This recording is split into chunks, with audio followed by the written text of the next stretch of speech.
Hi, I'm Tanzo and I was the director of Momentum. For this part of bonus features, I'll be answering the third question. How did you use media technologies in the construction, research, planning and evaluation stages? And without further ado, let's get started. We wanted to give the audience an indication of the genre from the onset, and so looked to add a tint to our teaser trailer to link into our genre of sci-fi thriller.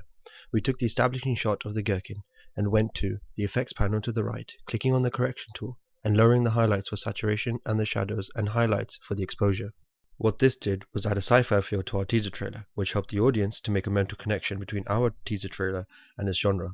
We took inspiration of using this cool blue tone from iRobot, which helped us to establish the teaser trailer as a sci-fi movie.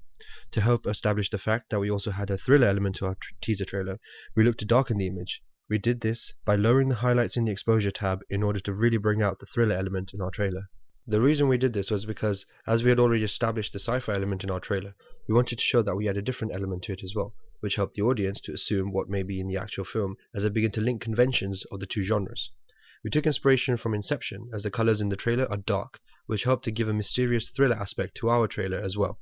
When selecting what text we wanted in our teaser trailer, we had to make sure it was something that fit into our genre. Before deciding which one we wanted to use, we looked around at text from other teaser trailers of the same genre, finally taking inspiration from Inception. We liked the metallic look of it as it fit well into our sci-fi genre. To add this, we simply went over to the text tool, scrolled down through the different styles, selecting this one as we were going for a more serious look, which linked into our teaser trailer. In our trailer, we used 3 different transitions for different effects. For the establishing shots of our location and antagonist, we use slow fades as it gives the sense of impending doom and establishes the fact the character on screen is our antagonist. The next transition we used was the flash, and this was used for the scenes that followed our establishing shots. The reason we did this was to create narrative, as the flashes indicated a different time period. The third and final transition we used were the quick cuts, which came towards the end of the trailer. What this did was create tension towards the end and built up towards the climax of the reveal of the clone. The clone scene itself took great care in planning. Before doing our final clone scene, we tried 3 different techniques. The first one was having Nicole stand in front of herself. The second way was having Caitlin sitting on a table with a horizontal divider. And the third way was having Caitlin stand in front of a green screen with a picture in the back. After much deliberation, we decided that we would try the technique that was similar to Nicole's style, and here's how we did it. The way we did this was by placing the camera on the tripod, making sure it did not move at all. We then filmed our actor's clone bit, with him standing there making sure he didn't cross an imaginary vertical line down the middle of the screen. We then stopped recording, had our actor change, and filmed the other part of the scene, again making sure he did not cross that line. Then we put our footage in Final Cut Pro, one on top of another, and cropped off the top footage to reveal the footage underneath. Then we timed it up and finished creating our clone scene.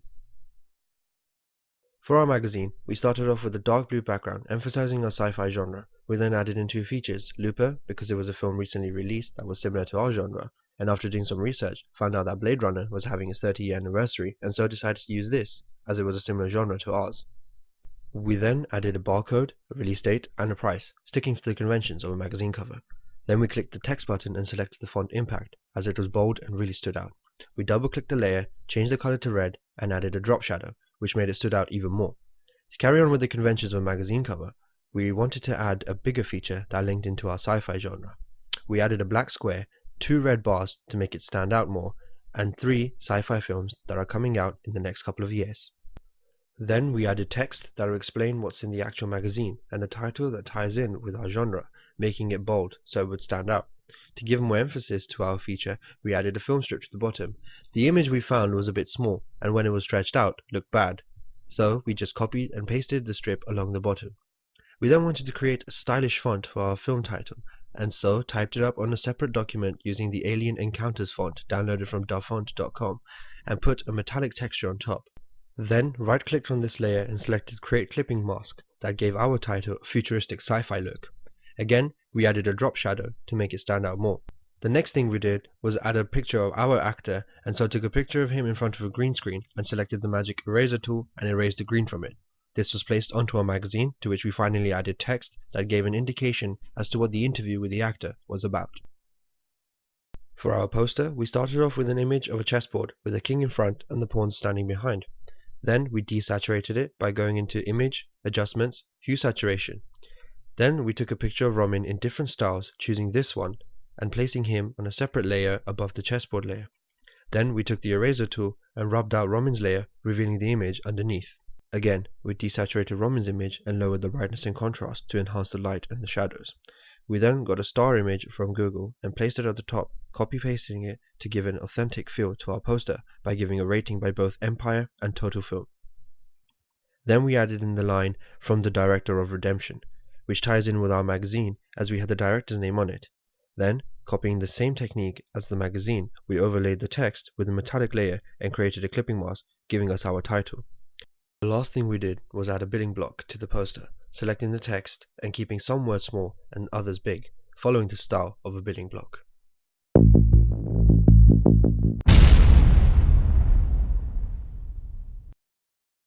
Hi, I'm Roman Sharma and I played the lead antagonist, Nero Azario, in the film Momentum. I'll be answering question number 4. What have you learned from audience feedback? Hold on to your seats. The survey helped us when we needed to develop our ideas for our media teaser trailer by asking 20 people, consisting of 10 males and 10 females of a variety of age groups, different questions which we thought would help us to really shape the way in which we would make our teaser trailer in terms of the content of it and also the style. The survey helped us to know what we needed to include and what things we should avoid in order to meet the expectations of our main target audience. We composed our questions to deduce what the audience specifically wanted to see and what would be most appreciated by our audience.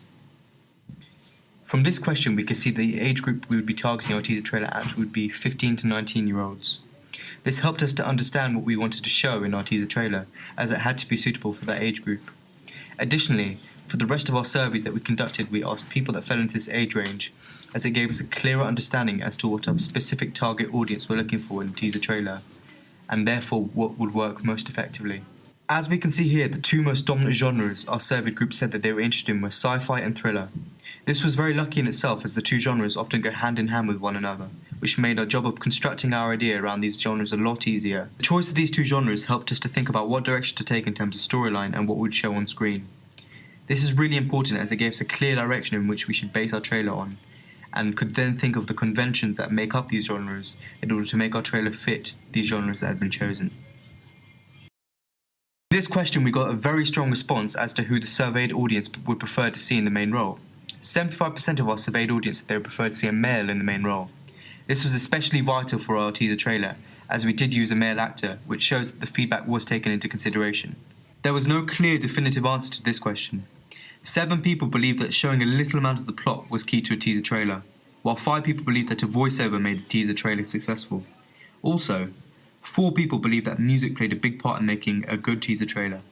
However, upon producing the teaser trailer, we came to the realization that a voiceover over the trailer was not the best course of action, which meant that the audience feedback did not provide as much of a deciding factor in this case.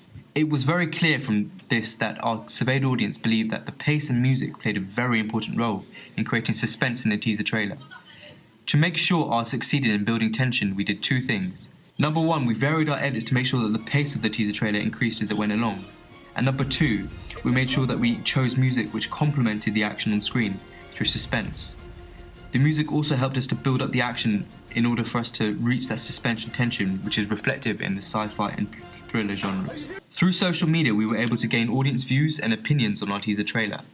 This was valuable as it opened our eyes to where we could have improved. The following images are screenshots of feedback through Twitter and BlackBerry Messenger that we received regarding the trailer. The first person stated that the aspects that they liked were the sound effects, lighting, which they felt created a mood. They appreciate the dialogue where I, the main antagonist, yelled, "Shut it down!" The next person stated that they liked the use of sound, which again created a keen sense of mood, something that audience thought prevalent. However, they thought some scenes could have been improved, such as the scene which they thought could have been darker. They also thought it was more of a thriller than a science fiction thriller, which they said took away some of the scary sense. The third person stated that they loved the trailer, however some points that they thought could have been improved were the quality of the sound when our actor said his lines, which is something we felt we could improve. How many do you need? The next person was an ex-student at the school, and they stated that they thought the trailer was good and that the standard had upped from when they were completed their trailer in previous years. The next student stated that they loved the acting shown by our actor and that they thought it was a success. And the final person compared the trailer to Doctor Who and said that they would go to see it in the cinema. Next up was the feedback through BlackBerry Messenger, which was obtained after the respective people had viewed the trailer. The first person stated that they thought the trailer met the conventions of the sci-fi thriller genre. They then went on to say that they thought the use of lighting was effective and created effective contrast, and that the plot was clear. However, one clear downside that they mentioned was the costume, which they said that was something that we could have improved.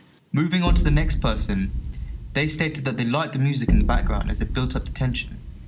They also liked the use of the camera views. The final person who gave their views through BBM stated that they thought that our camera angles were effective and good. They also stated that they liked the use of location as they felt it captivating and imaginative. Their final comment was that it created a surreal effect, which is definitely something which we aspired to achieve. I thought it was good because it was almost like watching a Hollywood blockbuster because of the clone idea. It worked really well. It could have looked really amateurish and it didn't. It kind of flowed with the storyline and I got it, which I didn't think I was going to get. When I watched it, I really liked the use of colours because I thought there was so much yellow, which you don't see in lots of trailers nowadays, and like with the blue and stuff. I really enjoyed it. For the teaser trailer Momentum, I thought what really went well was the soundtrack used, because it built up suspense and it made it really interesting. Something else was the costumes used, so like the scientists look realistic. I think the split screen of the clone, that was pretty cool. I really enjoyed this trailer because of the way it was executed in a very professional manner, like the transitions and the way like all the text and stuff was done. I also really liked the idea, it was very original. Actor, you didn't reveal his face till the last bit, and that worked really well because it's like there was suspense leading up to that final moment. I really enjoyed the teaser trailer because of the use of props and sound that was used. Also, it was very creative as it's something that you wouldn't think you'd do or necessarily see. I think we could get the narrative quite well, and the story was shown throughout really well. But the only thing I would improve is the guy's acting towards the end when he touched his face, because he didn't seem as shocked as he could have. But that was it. Otherwise, it was really good. The use of music then was really good. Something you could probably improve on was maybe the lighting of one or two of the scenes, because I thought it was quite dark. And the acting was really good, especially by Roman when he he was shouting and stuff. Are you hearing me? Shut him down! The only thing I could say could be improved was the guy who was playing the other clone. He could have looked more scared when when the clone was revealed to him, because he looked a little bit stone-faced. But other than that, I thought the colour scheme and stuff, it was really executed really well, and I would definitely want to watch this in the cinema.